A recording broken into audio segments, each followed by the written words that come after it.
pick to a rookie cornerback who was a wide receiver at the beginning of their training camp. That's terrible in itself. You know, that's the 20th time in his career he's had 3 interceptions. He better bring his A game this week. As for the Jets, they brought their A game this week against Dolphins, winning 38-20. Ryan Fitzpatrick, newly shaved, 4 touchdowns in the game, 2 to Brandon Marshall, including beautiful plays he had to the... Was that all it took for the former bearded one to actually have a good, clean game this time, was to shave off his beard? Let's see if this will work for the last 5 games of the year. I don't know if that... It was definitely awesome to see, you know, him without that beard, honestly. I wasn't a big fan of his beard, but nonetheless, that's what he wanted to do. Now he finally shaved it off. But besides that, in the game itself, Chris Ivory actually had a good running game. The defense held Miami to one of its worst rushing totals in history, to 12 yards. 12 yards on 9 carries, which by the way are both Jets franchise records for the least amount of yards rushing in a game and the least amount of carries in a game. And what got it all started, even when they had that ill-fated 4th goal decision to go for it in their own territory, the fact that Marcus Williams intercepted what could have been, I think, the go-ahead touchdown at that time. He intercepted on the play intended for Kenny Stills on the left side of the field, and boom, it began the Jets on the road to just piling up more points and eventually winning 30-20. And lost in what happened during the game at halftime. The Jets inducted 2 more of their members of the 68 championship team to the Ring of Honor. I was there. One of them was Matt Snell. The other was a guy who was pretty conspicuous by his absence, Emerson Boozer. Actually, Boozer was there. Oh, so he did show up. Matt Snell didn't show up. That's what I'm thinking of. Emerson Boozer was in attendance, but Matt Snell was conspicuous by his absence. In fact, he was the subject of a very disturbing Daily News article. He lives in Jersey City, and a reporter approached him about whether he was going to show up for that ceremony. He said he wanted nothing to do with the Jets ever again. In fact, he hasn't even maintained a relationship with the Jets in about 30 years. I don't know what that's all about, but you know what? I'll tell you this. It was a great game. The Jets didn't win. It was a good halftime ceremony. They gave out posters at the end. I was with my mom. We were watching the whole thing. We had a great time. I'm happy for the Jets. But you know what? What I'm happy to talk about now, Week 13 NFL action starting last night. Thursday Night Football. You had the Packers facing the Detroit Lions in an NFC North battle. Remember the last time these two teams faced? Yeah. Detroit was in the midst of its 3-game winning streak, including an 18-16 victory in Green Bay for the first time since 1991. Yeah. And as it turns out, last night, first off, how about the comeback bid that the Packers made and successfully finished last night? That's first of all. Second of all, especially when they were down 20 points. Second of all, once again, the poor officiating has to be the subject of the game instead of the actual play in the game. The drive before, there was a pass interference penalty that should have been called but was not. And I heard the explanation that the defender wound up turning his head to look at the ball. That's one thing. If you turn and look at the ball and you don't create contact, that's one thing. But if you bump into the guy and impede his chance to try and catch the football, that is pass interference. That should have been called, and it wasn't. Horrible, horrible, horrible. And then what happens? Next to last play of the game. The laterals. Aaron Rodgers, we saw this over and over again. The defender touches him on the face mask, and the defender's thumb actually has a piece of the face mask for what seems to be, a split second? And then he grabs Rodgers by the jersey and throws him down. How do you call a 15-yard face mask penalty on that play? I know that was definitely a horrible call, because had that call not happened, that would have been the last play of the game, because before that lateral, there were 2 incompletions. 2 incompletions, and then that lateral play, with the questionable face mask call, and then that, but it still wasn't enough for a field goal for Mastay, so they had to go for a Hail Mary. And as it turns out, Aaron Rodgers wound up completing what turned out to be a 61-yard bomb on the play to Richard Rodgers, no relation. And what's crazy was, add the shotgun, he gets the ball, he shuffles to his left, then he evades a sack, rolls to his right because he's always great moving his feet, heaves the ball up. Richard Rodgers, from Rodgers to Rodgers connection. His father was part of that Stanford game. But you know what? Overall, How ironic. I know, right? The fact that his father and now him. So the Packers went from the Fail Mary to the Hail Mary. Exactly right. And there was a lot of blame that was laid on the Lions' defense for not having that many players defend the Hail Mary. I say the Lions were robbed because of a phantom face mask penalty. Granted, the guy's face mask was touched, but there was no blatant attempt to try and all and out grab the face mask and pull him down. It was a dreadful call. The Lions got robbed. They should be 5-7, not 4-8. For the second time. Remember the Detroit-Dallas game last year? They were robbed last year. They were given a bad pass interference call in that game. That's right. So right there, it's nothing new. The referees in Detroit, for some reason, All the more reason why there needs to be a reconstructing of the officiating crews. All right, let's start with the rest of the game, starting with Giants, Jets, New York City rivalry. This is the game of the week for us for bragging rights. Last time these teams played Christmas Eve, I happened to be there with my family, and that was when 4th and 10 from the 1, the Jets backed the Giants up, and then the 99-yard catch and run by Victor Cruz on the right side of the field. And that's what propelled the Giants to a 6-game winning streak, including winning Super Bowl 46, 24-21 over New England, second in 4 years for them, while the Jets led to an 8-8 season, the first of their 4 seasons in which they would miss the playoffs. That was the most important play of the Giants season right there, converting on that 4th and 10. You look at some of the fourth down plays that the Giants have capitalized on in years past. It was that 4th down play.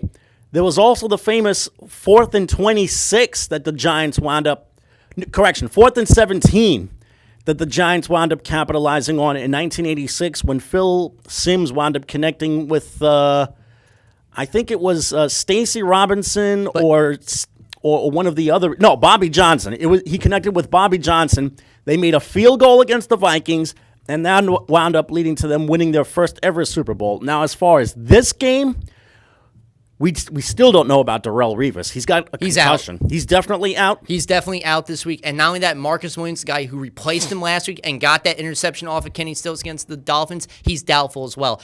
So that's why I'm going with the Giants to win, because I think because of those injuries and the fact you're going to put cornerback Antonio Cromartie on Odell Beckham, that's going to give Eli Manning a bunch of plays right there to throw to ODB. I think the Giants win this by 2 touchdowns, despite the fact their defense is not as good as the Jets' defense. Especially the Jets are great against the run, but against the pass, when you're missing your top cornerback this week, I think it's going to really test the Jets' pass rush.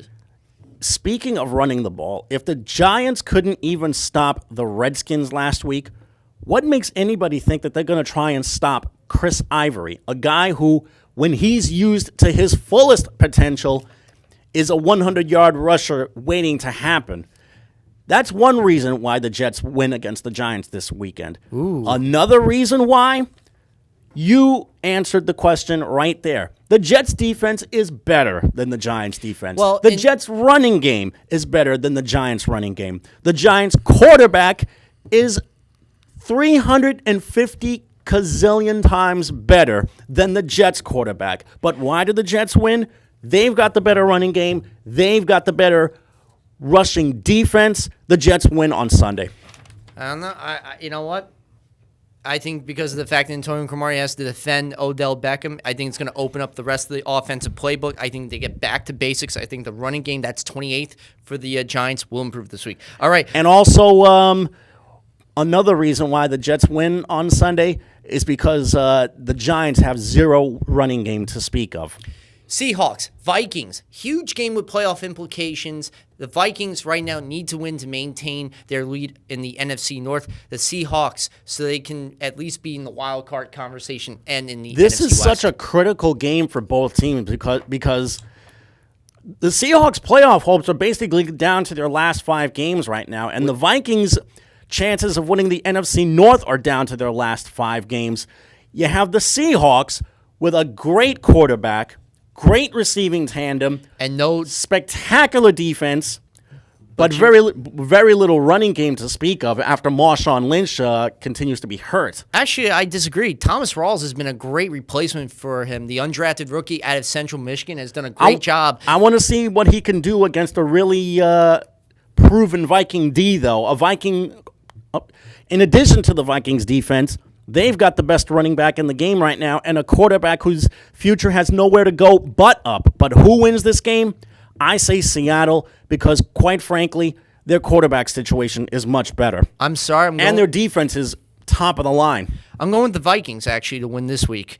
Seattle's going to be without Jimmy Graham for the rest of the year. He tore his patellar in the Pittsburgh game last week. He's done for the season. Yep. That's a major loss right there. Yes, you got Luke Wilson, who's going to probably get the majority of the touches now at tight end, but I just do not see them winning. I think he was really great with getting those targets, 20 targets in the last 3 games, I just do not see how Seattle is going to overcome that loss. The defense gave up 456 yards to Roethlisberger, I think, this week. Not that many yards for Richard, but I still see the Seahawks winning. Good ground game, good defense. Okay, Colts, Steelers. This is really another important game for 2 teams and their playoff hopes. The Colts, quite frankly, they need to win every single game for the rest of the season because their chances of defending the South title depend on it. The Steelers, they want to win the rest of the way so they can be a wild card. Whether they can overtake the Bengals is anybody's guess. As far as who wins this game, the Steelers win because they're the better team offensively. I'm going with the Steelers, too, especially their 7th-ranked rushing defense. It gives up less than 100 yards a game. But then again, the Colts really have no running game to speak of. Frank Gore has been called tired.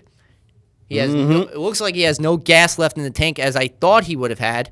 And, you can only do so much with Matt Hasselbeck. He's probably the best backup quarterback in the NFL, but I just do not see how he's going to pull off this victory against, hopefully Ben Roethlisberger playing and not Landry Jones. There you go. I'm going with the Steelers. All right, Chiefs, Raiders. Talk about playoff implications. Both teams are fighting for a wild card spot right here in the AFC. And in fact, the Chiefs are on their 3rd starting running back in as many weeks. This season, Spencer Ware last week had a great performance against Buffalo. This is one of the most bitter rivalries in the NFL, going back to their AFL days. A Raiders team with a solid running game, a quarterback who I still am not impressed with at all, but very solid defensively, and a Chiefs team with a better quarterback in my eyes. And a so-so running game at best, and a good crop of receivers that they can work with. The question here is, who's going to make the big play? Is it going to be Derek Carr or is it going to be Alex Smith? I like Alex Smith. I'll take my chances with him any day. I like the Chiefs. Yeah, Alex Smith, if he can have his 2 offensive linemen healthy, Eric Fisher had a neck injury and Mitch Morse, center, had a concussion. If they can play in this game, sure, I could see Alex Smith doing it, but when you don't have your top-notch offensive line there to protect and give you enough time to throw the ball, it's going to make it a little difficult, and you can't do every play with Spencer Ware. So I do not see the Chiefs winning. I'm going with the Raiders. And by the way, Carr, he's 10 touchdowns from tying Darryl Monica for the single-season record. There you go. 11 from eclipsing him. I'm going with him and Amari Cooper to have a 2-touchdown performance with each other. All right. How about Bills? Now, how about Bills, Texans? And you know what? This is a game that is important for both teams in their playoff hopes. The Texans are tied for the AFC South lead. The Bills, they're just trying to make the playoffs for the first time in 16 years. Yeah, 16 years. This is such a tough game to pick out. The Texans are superior defensively, but Buffalo is no slouch. They play hard in games. They make games interesting. In spite of their blasé play at quarterback. They do have a guy. They do have a guy, Tyrod Taylor, who plays his butt off. I mean, the talent kind of, sort of is there, but not necessarily the arm. But when you think about it, who would you rather have, Tyrod Taylor or the guy that the Texans have? I'm going with Houston. It's not really because their offense, even though they got DeAndre Hopkins, honestly, it's their defense has just been improving with J.J. Watt, the sack master. And you got all the injuries and the ineptitude on that offensive line for the Buffalo Bills. Whoever is going to defend against him and the rest of that defense is in for a rough day. I'm going with the Bills to lose to the Texans and Watt to have another 2 sacks. I think he might obliterate the single-season record this year if he keeps on this pace. They say that the best offense is a good defense, which is exactly what the Texans have. So I'm picking Houston as well. Okay, Eagles, Patriots. You guys are going to be shocked when I picked, but you know what? I'm going the Eagles to end their 3-game losing streak on the road. Yes, they've been a terrible, inept team. Their rushing game is disgusting to say the least. Their defense makes you want to pull your eyes out. You know, I honestly, this Eagles team has been nausea to look at. It makes me nauseous to look at them. But you know what? If you look at the Patriots and all the offensive players that they've lost in as many weeks, you can only do so much with this kind of offense that they have. I think the defense will have a game plan to really disrupt Tom Brady like the Broncos did, and I think the running game gets back to where it needs to be, and I believe this week the receivers will do a great job with Sam Bradford under center. I'm going with the Eagles to win on the road. You called the Broncos game, and it was a brilliant call on your part, but this time the Eagles are not the Broncos. The Broncos were a better team that the Patriots faced. Not only that, but who do the Eagles have as their quarterback to face against Tom Brady and the Patriots? Mark Sanchez. It'll be Sam Bradford. It will be Sam Bradford in spite of his shoulder injury? I think, he's going to be able to play this week. He's probable. Well, either way, I still say take the Patriots, not only with the points, but to manhandle the Eagles. Cowboys, Redskins, battle of the NFC. Well, really it is an NFC East battle. The Redskins are the co-leaders with the Giants, but by tiebreaker, they have one over the Giants. While the Cowboys are just 3 games back. If they win this, they can make it 2 games back. Mm-hmm. But, honestly, you're asking Matt Castle to do a lot. He couldn't even win his 4 starts when he was in there for Romo. He's not going to win this game. The Redskins are 5-1 at home. They're having a decent. They could end their playoff ineptitude. 6 out of the last 7 years, Redskins have been last in the division. Mm-hmm. Not happening this time. I'm going with Kirk Cousins and the Redskins to win at home. We'll see. Who are you going with? You're going to have to remind me once again who the Redskins are playing? Cowboys. Let me put it this way. If Tony Romo were still behind quarterback for the Cowboys, I would easily say Dallas would win this one. But because it's Matt Castle, if Kirk Cousins does not turn the ball over against a Cowboy defense that can be opportunistic at times, then the Redskins win this one. But if not, all bets are off. I'll say the Redskins, but with extreme caution. Interstate rivalry, Bengals, Browns. Not even going to talk too much in length because honestly, yes, Tyler Eifert's not playing this week with the neck injury, but despite him not playing the game, you're still going to have to deal with the likes of Jeremy Hill and Giovanni Bernard and A.J. Green and Mohamed Sanu and Andy Dalton, who's just having a great season for this Bengal squad against the Browns team that's had, 24 starting quarterbacks, dead last against the run, an offensive coach, a coach that will probably be fired after the season. Yeah, I'm going with the Bengals to win this. It's not even a question mark. You? I think it goes without saying who the better team, not just in the AFC North, but who the better team in the state of Ohio is. All right, Panthers, Saints. The Panthers are on an undefeated missile right now, headed, I think, for a 16-0 season with the teams they have remaining, and I do not see this team, the Saints, doing anything about it with that piss-poor defense that they have. A colossal disappointment is what the Saints have been this season, in spite of the fact that Drew Brees has been really piling up the numbers this year. No defense being played, no running game to speak of. The Panthers, on the other hand, are just dynamic. They win this one hands down. Okay, and I'll quickly go through the rest of the games here of the week. Broncos, Chargers. I'm going with Brock Osweiler and the Chargers to win yet another game against a San Diego team that just had escaped with a nice victory against Jacksonville. This time around, the offensive line issues that they've had. Melvin Gordon has been terrible. I don't see the Chargers winning. This is a classic letdown game that I see over here. The Broncos are coming off probably their most important win of the season against the Patriots, going up against a Charger team that's got nothing to play for. These are the games that are so dangerous. I almost said Chargers. I'll say the Broncos, but with extreme caution. Don't be surprised if you see an upset. Dolphins win against the Ravens. New offensive coordinator. Just like when they fired Kevin Coyle, the defense improved against Tennessee 38-10. The same result is going to happen with the Dolphins beating the Ravens. By the way, the Ravens were just lucky on that final kick six. Yes, they were. They could have easily have lost that game against the Browns. I think the Dolphins turn around that game. Falcons, I think, will turn around as well on the road against Tampa Bay. Losing 5 out of their last 6, I think the problems that they've had will end in this game. The Buccaneers won overtime the last time against them. Not happening this time. I actually like Tampa in this one. I like this as a rather mild upset. I think Jameis Winston will have a better game than Matt Ryan in this one. Chicago, to me, will defeat San Francisco at home.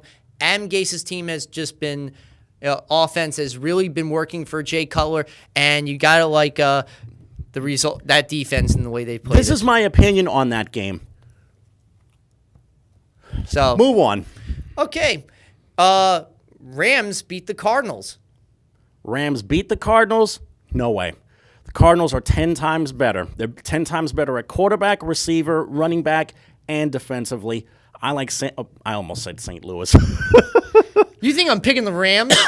I almost said the St. Louis Cardinals. I'm going with the Cardinals. But I do like the Cardinals in this one. And the game of the week, Jaguars Titans. Well, don't sleep on the Jaguars, though. I mean, granted, they're not great, not even close to being great, but they played much better this year than last year. I think Jacksonville wins this one. They're slowly but surely climbing up the ladder of respectability. I'm going with the home losing streak to end for the Titans. That's my upset right there. Now, we got some college football. Conference USA, Southern Miss versus Western Kentucky for the Conference USA Championship. And I am going with the Southern Mississippi Golden Eagles in their first appearance since 2011. Larry Fedora, yes, he left to go to North Carolina. I think this year it's going to be Nick Mullins, 7th best in the FBS. I'm going with the Golden Eagles. Let's quickly recap, or better yet, preview the other conference championship games that are taking place. Air Force and San Diego State in the Mountain West, and they're playing that game at Qualcomm. I'm going with the Air Force Falcons to win their first conference championship. There's also the ACC title in what's basically a home game for North Carolina. They're playing just half an hour away in Charlotte. They're hosting Clemson at Bank of America Stadium. So there's going to be a whole lot of powder blue in that one. I still like Clemson. I think they're the better team. I think they have the better quarterback in this one, although Carolina's quarterback is no slouch himself. There's also the Big Ten. I like Clemson to win that one, too. There's also the Big Ten, Michigan State and Iowa. Iowa's got something to play for. They want to be in that 4-team playoff, but I think they're going to meet their match here. Michigan State is so much better, especially now that they have Connor Cook back at quarterback. I like the Spartans in this one. I like the Spartans, too. Honestly, Iowa hasn't played the kind of competition that Michigan State has. Southeastern Conference, Florida and Alabama. Alabama has not played a team like Florida this year, and Nick Saban said so in his press conference. That's how seriously Nick Saban takes this game and this championship game. But you look at Alabama, they are just so loaded on either side of the ball. They've got tremendous athletes. You got Derrick Henry, a guy who's pretty much running away with the Heisman Trophy. He had 271 yards on 46 carries. And they have last so week. many playmakers defensively. I think Alabama wins this one running away. But you got to give it to the Gators, though. Such progress in that first season, winning the Eastern Division. But limping in, honestly, from the month of November. Even having to go Especially to overtime against Florida Atlantic. Yeah, and also having their butts kicked by Florida State. That's one thing. There's also the Pac-12 title. USC and Stanford. Stanford. Yep. All the way. Yeah, I like Stanford in this one too, although don't sleep on USC. They've played much better football the last couple of weeks, and their quarterback play has been so better. But you never, ever go up against a guy like Christian McCaffrey, probably one of the best all-purpose players and a Heisman Trophy candidate, 3,000 all-purpose. There's also the first ever American Athletic Conference Championship game. Houston is hosting Temple. Houston can score points in a bunch. Temple is more of a ground and pound type of team. I still like Houston in this one. The way they just dismantled Navy the way they did, Oh, yeah. this has blowout written all over it. I like the Cougars. Yeah, they had 52 points they scored against them. Greg Ward has been a great dual threat quarterback, 23 total touchdowns, 16 passing, 17 rushing on the year. And Todd Herman has done a great job in his first year with the team. And right now, the Mid-American Conference is having their championship game in Detroit. It's Northern Illinois and Bowling Green. Dino Babers and the Bowling Green Falcons against Northern Illinois in their third straight MAC title game. So you've got the American, the ACC, the Big Ten, Conference USA, the Mid-American, the Mountain West, the Pac-12, and the Southeastern Conference, all with their championship games. There's also some regular season action that's going on. The Bowling Green Falcons, especially the way they've been playing this year. And, yes, you got the two Big 12 games. Yep, Texas is playing Baylor. Baylor is basically trying to play themselves into a New Year's Day game. They're on their third starting quarterback already, and they're the number one overall offense, over 600 yards a game against a Texas team that has really just taken a step back with Charlie Strong. And West Virginia is playing Kansas State. Kansas State still has a chance to back themselves into a bowl game if they win their sixth game of the year. They could even go into one if they lose because they're having trouble filling out bowl games. And wrapping up some of the news that went on in college football, Mark Richt got fired by Georgia. He's going to be the next coach at Miami. That's definitely a given. And Alabama's defensive coordinator is going to be taking over at Georgia next year. And Scott Frost, the offense coordinator for the Oregon Ducks, is now with the UCF Knights of Central Florida. That was one of two or three teams that went 0-12 on the season. In fact, there was a bar in Central Florida that was giving out free shots until the losing streak ended. I think they might have turned Orlando into the most drunk town in the entire country right now. It's unbelievable how bad this ever since Blake Bortles has left UCF, they've just been a terrible program. And you know what? I think it was about time they went in a new direction. So you expect the team quick snaps. 20, 25 seconds per snap they will average. Yeah. As for Hawaii, they have a new coach this year. That's right. Because who doesn't want to coach in Aloha? Of course. I mean, whoever takes that job, they have the chance to be the highest paid employee in the entire state. Not only that, but it's a great recruiting tool. I mean, the sun, the sand, the beaches, the girls. Women. And, of course, the fact that Hawaii has had some pretty decent teams in the past. This year has been a total disappointment for them. They've only been 3-9 this year. And my favorite show, Hawaii Five-0, on tonight. Of course. But that's going to do it for us, folks. With about 50 seconds left. Eric, I want to say thank you so much again for allowing me on the show. And no we problem. certainly hope that you guys had an outstanding Thanksgiving week last week.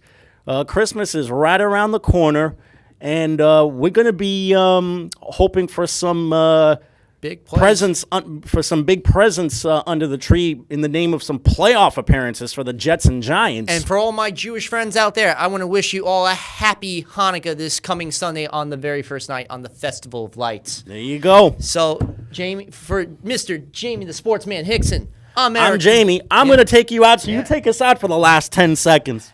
I'm Eric Rosen. For all the hardworking men and women at CTV, we will see you here next week for another episode of The Blitz Zone. Good night, Staten Island.